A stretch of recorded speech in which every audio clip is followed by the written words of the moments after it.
बात करते हैं पश्चिम बंगाल की, जहां पर हिंसा के विरोध में बीजेपी का विरोध प्रदर्शन लगातार जारी है। कोलकाता स्थित पार्टी कार्यालय में यह विरोध प्रदर्शन चल रहा है। जेपी नड्डा की मौजूदगी में बीजेपी के विधायक विरोध प्रदर्शन कर रहे हैं। राज्य में चुनाव के नतीजे आने के बाद से ही हिंसा हो रही है। हिंसा में बीजेपी के कई कार्यकर्ताओं की मौत भी हुई है। तो अपने आप में बड़ी बात, ममता, जिस तरह से जेपी नड्डा वहां पर मौजूद हैं और जिस तरह से वहां पर ये पूरा पॉलिटिकल सीन बन रहा है, किस तरह से देखते हैं? हिंसा एक तरफ चल रही है, एक तरफ कोरोना काल है, एक तरफ रिजल्ट्स भी आ चुका है और एक तरफ आज शपथ ग्रहण समारोह भी चल रहा है। जी बिल्कुल चिराग, एक तरफ शपथ ग्रहण समारोह ममता बनर्जी का संपन्न हुआ। उन्होंने तीसरी बार कमान संभाली पश्चिम बंगाल की। दूसरी ओर बीजेपी के राष्ट्रीय अध्यक्ष पश्चिम बंगाल में हैं, जो ममता बनर्जी के विरोध में वहां पर धरना प्रदर्शन कर रहे हैं, क्योंकि टीएमसी के कार्यकर्ताओं द्वारा ही बीजेपी के कार्यकर्ता पर हमला किया गया है, ऐसा आरोप है भारतीय जनता पार्टी का।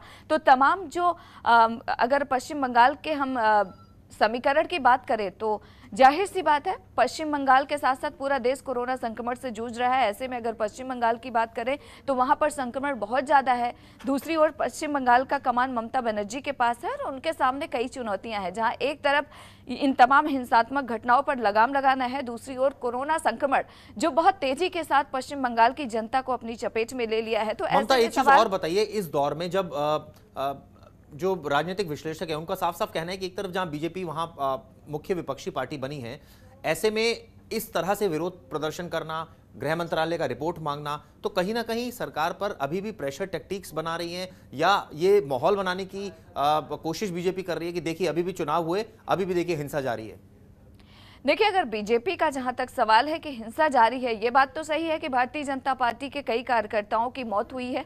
हिंसात्मक घटनाएं लगातार रिजल्ट आने के बाद से देखने को मिला है। बीजेपी का जो दफ्तर था उसमें आग लगा दिया गया। तो कहीं ना कहीं जो घटनाएं हैं वो तो प्रमाण के तौर पर है, उसको झुटलाया नहीं जा सकता, क्योंकि उन तमाम घटनाओं की तस्वीरें हैं जिसको लेकर बीजेपी लगातार आरोप लगा रही है। तो ये बात तो सही है कि ये घटनाएं हो रही हैं। और दूसरी ओर जिस तरीके से ममता बनर्जी ने पश्चिम बंगाल की कमान संभाली है, तो कहीं ना कहीं चुनौती उनके सामने है। जहां तक प्रेशर बनाने का सवाल है, अगर ये घटनाएं नहीं होती और उसके बाद गृह मंत्रालय की तरफ से कोई रिपोर्ट तलब किया जाता तो कहा जाता कि मुमकिन है कि प्रेशर बनाया जा रहा है केंद्र सरकार की तरफ से। लेकिन जो तस्वीरें दिख रही हैं साफ तौर पर पश्चिम बंगाल की, वो तो सही है, जिसके आधार पर जो है सरकार को, यानी केंद्र सरकार को ये तमाम रिपोर्ट्स तलब की जा रही है और तमाम एक तरह से कहा जाए माहौल भी बनाया जा रहा है, क्योंकि जिस तरह से लगातार हिंसा हो रही है ये कहीं ना कहीं तमाम सवाल खड़े कर रही है। ममता, तमाम जानकारी के लिए आपका शुक्रिया।